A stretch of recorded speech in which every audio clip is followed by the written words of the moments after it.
Ce sont de nouvelles révélations qui viennent éclairer un peu plus l'un des chapitres les plus sombres de l'histoire. L'étude établit l'impact génétique du trafic d'esclaves sur la communauté afro-américaine de nos jours.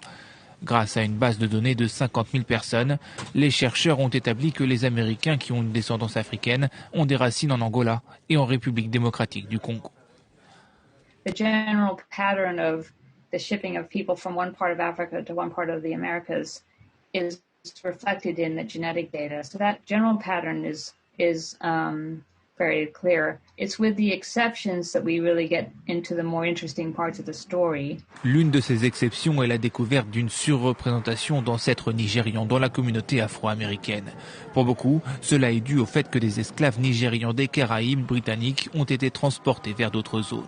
A l'inverse, les chercheurs ont aussi remarqué un faible héritage du Sénégal et de la Gambie, une sous-représentation qui s'explique par le fait que ces cultivateurs de riz en Afrique ont été affectés aux plantations de riz aux États-Unis, des endroits souvent envahis par le paludisme et où le taux de mortalité était très élevé.